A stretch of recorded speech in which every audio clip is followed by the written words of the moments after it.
자, 1번 주제 가도록 하겠습니다. 자, 윤석열 대통령하고 이재명하고 내일 오후 2시에 만납니다.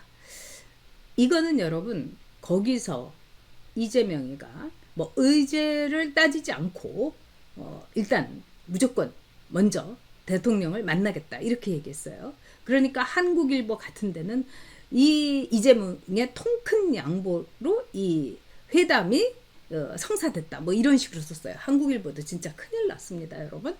그런데 사실은 이재명이가 아주 약삭 빠르고 영악한 놈 아니겠습니까? 지금 뭐 의제를 계속 따지고 어쩌고 저쩌고 하니까 굉장히 불만이 터져 나온 거예요. 아니 뭐야, 뭘 이렇게 다 이렇게 따지고 뭐 이렇게 할 수 있어, 뭐 이렇게 된 겁니다. 그래 가지고 이재명이 쫄은 거죠. 이거 안 만났다간 내가 계속 딴지 걸어 가지고 안 만난 것처럼 되겠구나. 얼른 만나는 게 좋겠다. 이래 가지고 이재명이 아주 그 동물적인 감각으로 의제를 따지지 않겠다 이렇게 나온 겁니다. 그래서 윤석열 대통령과 이재명이 내일 오후 2시에 만납니다. 저는 여러분 그냥 상견례 정도로 해야 된다고 생각합니다. 이재명이 뭐 여러 가지 뭐 얘기하겠죠. 그러면 대통령이 그러냐고. 자, 2시부터 이 만남은 한 2시간 정도 될 겁니다. 그런데 그 만남 그 자체의 방점을 찍는 게 저는 현명하다고 생각합니다. 그냥 상견례, 우리의 첫 만남 이렇게 저는 규격을 말하자면은 이 프린티지를 딱 만들어야 된다고 생각합니다. 자, 우리 쪽에서는 정진석 비서실장, 홍철호 정무수석, 이도운 홍보수석이 배석을 한다고 합니다. 그 다음에 저쪽에서는 천준호 비서실장, 김성준 이 정책의장, 그 다음에 박성진 대변인이 만난다고 합니다. 제가 박근혜 이 대표 시절에 대변인으로 노무현 대통령하고 이 이른바 말 그대로 영수회담을 한 적이 있었습니다. 근데 그때 참 묘했어요. 박근혜 대통령과 대변인인 저, 노무현 대통령과 김만수 대변인 딱 4명이 만났습니다. 그러니까 역사적인 만남이었죠. 그런데 이제 이 노무현 대통령은 그 당시에 대연정을 말하자면 제의를 했어요. 아마도 이 노무현 대통령은 자기가 대통령 된 뒤에는 문재인하고 굉장히 차이가 있었다고 봅니다. 전 그때 노무현 너무 싫어하기는 했지만은 제가 그때 이제 4명이서 2대2로 딱 그걸 하는데 굉장히 두뇌 회전이 빠르고 그 다음에 성질이 보통이 아니라는 걸 느낄 수가 있었어요. 그러니까 박근혜 대통령은 이렇게 쪽지에 이렇게 써가지고 이제 하고 싶은 말, 꼭 해야 되는 말을 이제 보면서 이제 차분하게 얘기를 했습니다. 근데 이 노무현 대통령은 막 치고 들어오고 막 그냥 어퍼컷하고 뭐 위에서 내리누르고 막 하더라고요. 그게 이제 한 1시간쯤 하다가 그 다음은 아예 포기를 하고 대꾸도 다 안 하더라고요. 이 상황이라는 거는 제가 나중에 이제 한번 제대로 이제 좀 쓰고는 싶은데 굉장히 제가 그 메모를 막 열심히 해뒀고 그런 걸 갖고 있거든요. 그런데 이 회담은 결과적으로 어떻게 됐느냐. 박근혜 대통령이 아주 잘한 걸로 됐어요. 이건 뭐 누구라도 부정을 못합니다. 근데 그 이유는 뭐겠느냐. 노무현과 박근혜 대통령하고는 그 노무현 대통령과 박근혜 대표하고는 아주 팽팽한 평행선이었고 그 다음에 아주 싸늘했어요. 서로가. 그러니까 노무현은 노무현대로 박근혜는 박근혜대로 서로 마음에 안 들었던 거예요. 그런데 박근혜 대통령이 말한 거를 말하자면 저는 거의 그 속기에 가깝게 빨리 쓰거니와 이제 기자로서 이제 훈련이 됐기 때문에 딱 준비를 하고 간 거예요.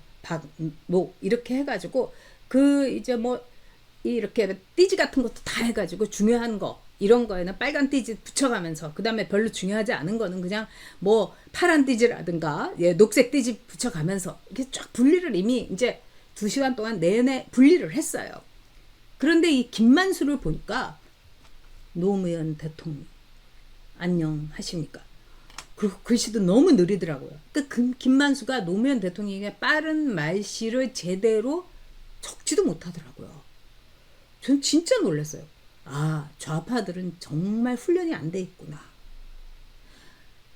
좌파들은 이 대통령이 될 거라고 생각을 못했기 때문에 이 맨파워가 굉장히 진짜 척박하구나. 그걸 느낀 거예요. 그렇게 해가지고 기자들 앞에서 이른바 브리핑을 하는 겁니다. 제가 하고 김만수가 했어요. 저한테는 정말 식은 죽 먹겼던 거죠.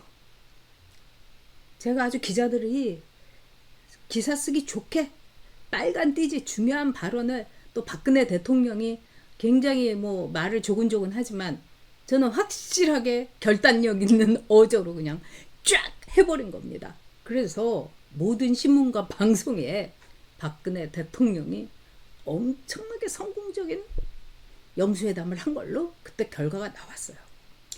이게 바로 참모들의 역할입니다. 스태프들의 역할이에요.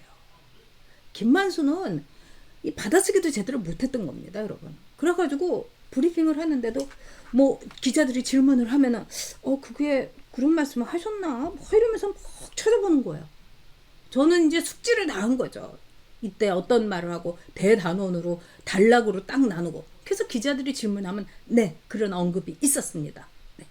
2시 50분경에 2분에 걸쳐서 이렇게 얘기했습니다. 기자들은 자기들에게 생선 가시 다 발라가지고 살만 딱 들고 하세요. 이런 그거 받아먹는 게 사실 대한민국 기자들입니다. 그래서 저는 이번에 이도훈 홍보수석이 굉장히 역할이 중요하다고 생각합니다. 어떻게 브리핑을 할 것인가. 이번에 양쪽이 서로 뭐 공동 성명이라든가 이런 거 안 낸다고 하지 않습니까?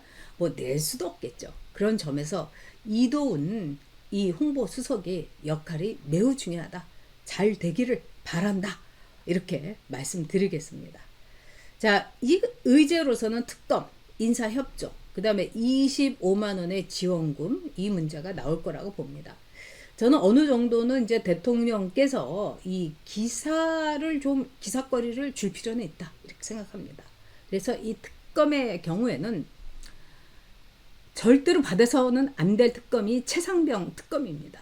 이거는 대통령이 정말 관계가 없고 또 대통령에 대해서 저들이 뭐라고 할 수는 없지만은 만약에 이거를 공수처에서도 하고 있고 그런데 특검을 하게 되면은 이건 대통령을 물고 늘어질 수 있는 어쨌든 윤석열 대통령의 정권 아래서 일어난 일입니다.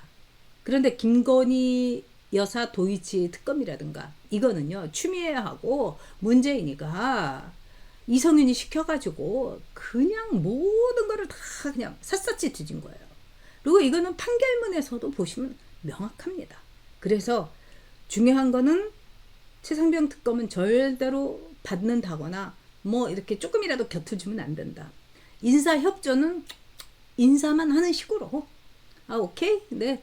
뭐 이 국회도 변해야 되겠죠. 뭐 좀 도와주시지. 뭐 이 정도로. 그 다음에 25만 원. No. 이건 절대로 안 됩니다. 지금 우리나라가요. OECD 국가 가운데서 2위로 물가가 안정돼 있는 물가 잡는 거로는 최고인 나라입니다. 미국 뭐 이런 데 난리 난 거예요, 여러분. 윤석열 대통령 잘하고 있습니다. 그런 점에서 윤석열 대통령이 매우 아주 근본적인 그러면서도 윤석열답게 꿋꿋하게 담대하게 나아가야 됩니다. 자, 이 주제와 더불어서 한동훈을 어떻게 할 것인가. 저는 한동훈하고 윤석열 대통령하고 잘 했으면 좋겠습니다. 왜냐? 저는 한동훈 빠도 절대도 아니고요. 뭐 윤석열 대통령 너무 고맙게 생각하고 윤석열 대통령의 말하자면 리더십 저는 동의합니다. 그런데 이번에 총선에는 두 분 다 잘못했다고 저는 생각합니다. 저라고 왜 실수가 없었겠습니까? 저도요 영등포 갑 의원이었고 그 다음에 영등포 을에 권영세 의원이 있었어요. 그런데 구청장 인사를 두고서는 권영세 의원이 그냥 전응해버린 거예요. 양창을 하고 그 밑에서 이제 이 말하자면 보좌관 하던 사람을 그냥 자기가 정해버린 거예요. 아니 영등포구의 구청장을 하면서 아니 의원끼리 얘기해서 전 의원 내가 이 양창호라는 사람을 했으면 좋겠다. 저한테 한마디라도 물어봤으면 좋았을 텐데 묻지 않았어요. 그래서 제가 정말 이 티껍다. 정말 해도 너무한다. 이런 생각이 들었어요.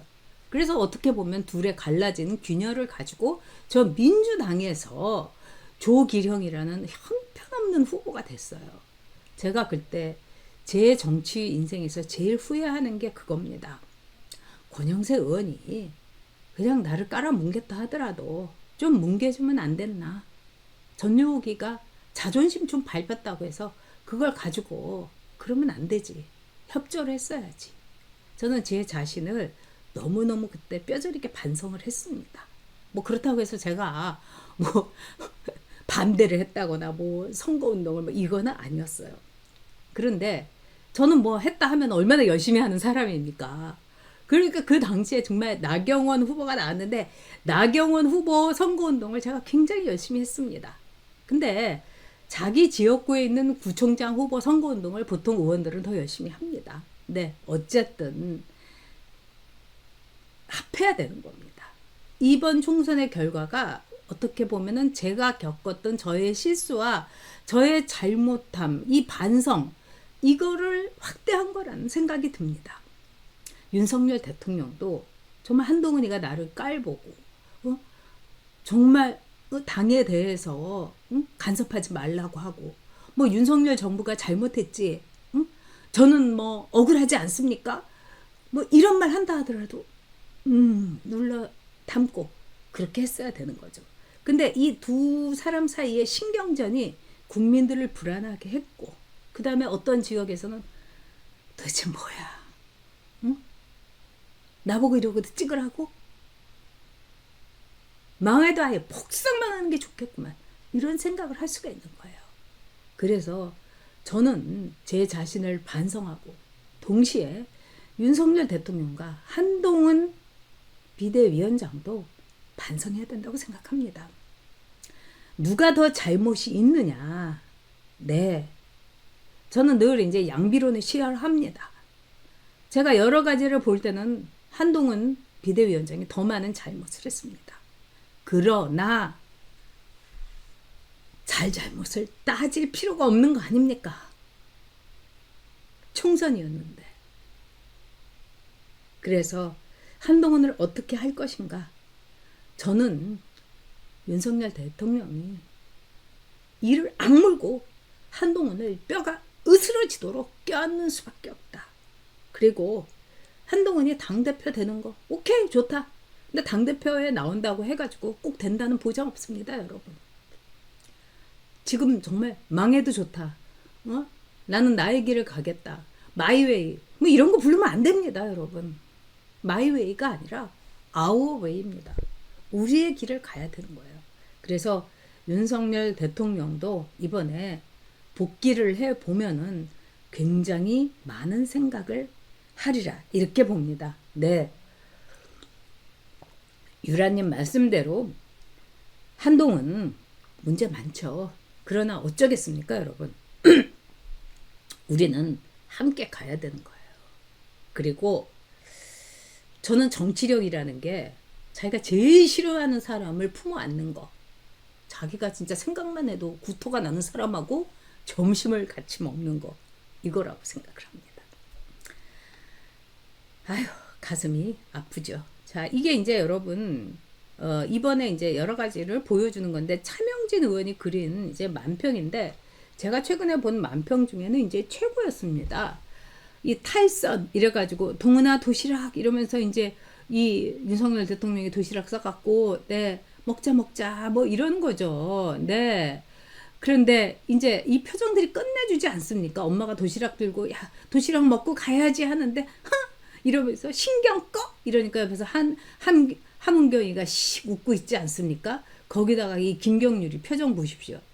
그리고 이 진중권이 간지 나오는데 바로 이겁니다, 여러분. 그래서 이 누룽지님 말씀대로 한동훈도 좋아하고 윤석열도 좋아하고 이런 분도 꽤 많으세요. 네, 그래서 우리가 한번 봅시다. 그리고 우리도 끝까지 이를 악물고 보죠. 그러니까 우리 앨리스님이 세상에 털어서 먼지 안 나오는 사람 없어요. 우리가 잘 닦아서 잘 써야 됩니다.